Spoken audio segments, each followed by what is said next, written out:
quando a gente pensa o trade marketing como ferramenta de gestão, você tem uma parte importante que é desenvolvimento de estratégia, né? Que é essa parte de planejamento, de arquitetura de canais, né? De entender o comportamento do shopper, adaptar o perfil, né? Adaptar o seu mix a esse perfil de shopper, tal, não sei o quê. Mas você tem uma parte importante do trade, que é a origem do trade lá no final dos anos 90, ela era um trade operacional, né? Meio que substituiu aquele departamento de promoção, né? O trade marketing sempre existiu, só que tinha um outro nome, né? Você tinha lá departamento de promoção e eventos, departamento de promoção e merchandising, e então parte das atribuições de marketing foram para trade, parte das atribuições desse departamento de promoção foram para trade, então, mas era muito mais operacional. O trade estratégico ele começou a ser falado na segunda década dos anos 2000, 2010 para frente, que a gente começou a falar de um trade marketing mais estratégico. Nessa relação com o pequeno varejo, se a gente conseguir trazer a essência desse trade mais operacional, mas de uma forma mais organizada e mais estruturada, a gente já consegue dar um bom passo, né? Então, eu vou dar um exemplo, sei lá, vou colocar aqui 4 elementos importantes que estão dentro desse contexto. Então, o vendedor lá da distribuidora, o representante, ele pode trazer para essa discussão do pequeno varejo questões ligadas a mix e sortimento. É uma atribuição estratégica? Não necessariamente. É o dia a dia, né? Ele oferecer um mix adequado, oferecer um sortimento, ele ter essa capacidade de oferecer um mix adequado de acordo com aquilo que ele está vendo. Ele não precisa de um estudo, ele não precisa de um instituto de pesquisa para chegar e falar assim, olha, eu estou te oferecendo esse mix aqui porque nós fizemos um investimento de comportamento de shopper da sua loja. E não, cara, é só você bater o olho, fica meia horinha ali olhando o movimento da loja. Qual é o perfil desse shopper? Né? Qual é o horário que essas pessoas compram mais? Elas compram mais de manhã, compram mais à tarde ou compram mais à noite? São pessoas mais jovens, pessoas de mais idade? Elas entram para fazer compras de reposição ou entram para fazer compra de abastecimento? Sabe, é abrir um pouquinho a cabeça. Se a indústria conseguir treinar esse representante para que ele tenha uma capacidade maior de observação, a gente já está evoluindo demais. Porque é tão transacional a relação desse cara com a loja que ele não consegue nem pensar e não consegue nem sugerir o mix adequado. Às vezes ele tem que empurrar, a gente chama de empurroterapia, né? Ele quer vender um produto que vai pagar uma boa comissão para ele, mas ele também tem a certeza de que aquele produto não vai girar. Ou às vezes ele não tem a certeza. Mas por que ele não tem a certeza? Porque falta talvez um pouquinho dessa capacidade, dessa provocação e desse estímulo para um pensamento um pouco mais, eu diria, mais amplo, sabe? É de olhar e falar assim, pô, essa loja aqui tem 250 metros, tem 2 checkouts, as gôndolas são apertadas, não adianta eu querer oferecer para o cara, de repente, assim, uma loja que atende um público mais de baixa renda, então eu vou olhar para o meu mix, adianta eu oferecer para o cara produtos muito caros? Não, eu vou oferecer produtos que talvez tenham um desembolso menor. Então, se o vendedor conseguir ter um pensamento, né, em relação a uma sugestão, uma proposição de mix de sortimento, ele já evolui consideravelmente.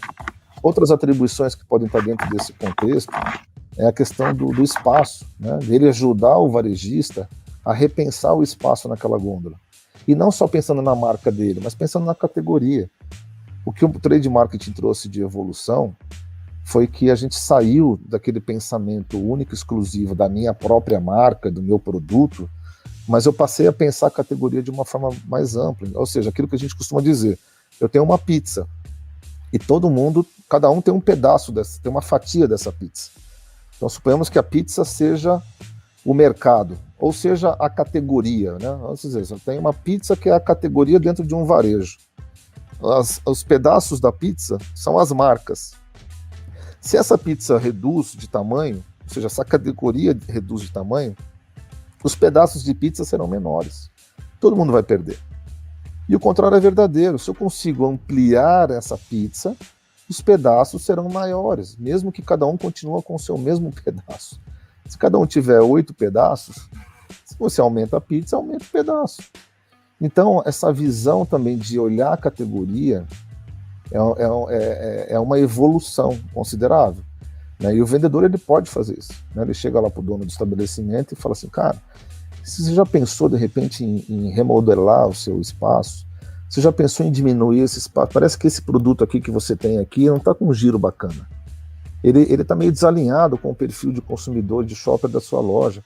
O que você acha, de repente, de diminuir o espaço desse produto aqui, aumentar a categoria, aumentar essa categoria como um todo, que vai te trazer talvez mais fluxo para a loja, vai trazer mais consumidores no seu corredor e naturalmente vai trazer mais conversão, que é o que a gente falou, né?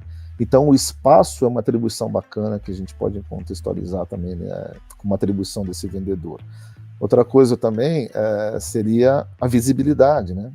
Quando a gente fala de visibilidade, é que tipo de material, eu estou falando de operação, estou falando de coisas operacionais, né? Lá no PDV, que tipo PDV, lembra que eu falei que o trade marketing acontece dentro do ponto de venda? A gente está dentro do ponto de venda olhando para a gôndola. Então, que tipo de material que a indústria disponibiliza para o meu distribuidor, que é meu empregador, e que eu poderia estar usando nessa loja aqui, para melhorar a visibilidade do meu produto? Aí estou falando basicamente da minha marca, né? Porque eu não vou ter o material do concorrente. Sim. Então, será que é um display? Será que eu posso pegar um ponto quente na loja? O que é um ponto quente na loja? Você tem um mercado, às vezes, de 300 metros quadrados, mas você tem um açougue lá num cantinho, você tem uma padaria, você tem a linha ali de produtos de primeira necessidade, né? Então, esses são os pontos mais quentes da loja. Então, eu convenço o dono do supermercado, o que você falou, a minha relação com o dono, não é com o gerente, com o diretor, sei lá com quem, fala, cara, posso colocar um display aqui, vamos fazer um teste, né? Falando de teste, vamos fazer um teste, vamos colocar um display aqui para ver se isso não vai te trazer um retorno, vamos medir quantos produtos você vai vender e no final vamos medir quanto de dinheiro você vai ganhar, né? Porque a linguagem de dinheiro todo mundo entende. E quem no varejista também, ele não é burro, né? Pelo contrário, ele é muito inteligente, né? Então ele sabe que no final ele fala assim, pô, peraí, fiz um teste aqui, coloquei um displayzinho, vendeu tantas unidades no final do mês, me deixou tanto de margem no final, pô, bacana, vou manter esse display aqui. Então a gente está falando de visibilidade, né? Estamos falando de melhorar a exposição do meu produto. Isso é uma atribuição de promotor, de merchandising, do vendedor, está dentro do contexto de trade marketing. E um quarto elemento que eu lembro de incluir aqui é a precificação, né? Então, se a gente falar de mix e sortimento, se a gente falar de espaço, se a gente falar de visibilidade, promoção, material, display, qualquer coisa nesse sentido, mudar a exposição do produto, eu convencer lá o dono do estabelecimento de puxar o meu produto que está lá na última prateleira para a altura dos olhos, que a gente sabe que a visibilidade ali na altura dos olhos tende a trazer um giro maior, né? Produtos do lado direito tende a vender mais, por quê? Porque a maioria das pessoas é destra, e quando você é destro, você tende a pegar com o braço direito, né? E você tende a olhar mais para a direita do que para a esquerda. Isso né, é anatomia, né? E por último, eu colocaria a precificação. Então, assim, será que o preço que o cara está vendendo aquele produto está correto? Será que ele não está colocando um markup muito alto? Será que não vale a pena eu, como vendedor, como RCA, me esforçar para abrir uma discussão com aquele dono de estabelecimento ou com aquele comprador a respeito da margem, fazer um teste? Se você baixar um pouquinho o produto, vamos fazer um teste para ver quanto que de dinheiro vai deixar no final para você? Talvez você vai reduzir a sua margem percentual, mas vai ganhar em margem absoluta. Volume, e tem uma outra coisa dentro desse contexto de preço, que pouca gente dá atenção, que é a falta do preço na gôndola. E que o varejista muitas vezes ainda não sabe, ou talvez não percebe, é que quando um produto não tem preço, ele não vende. Nenhum de nós aqui, invariavelmente, nenhum de nós compra um produto sem preço.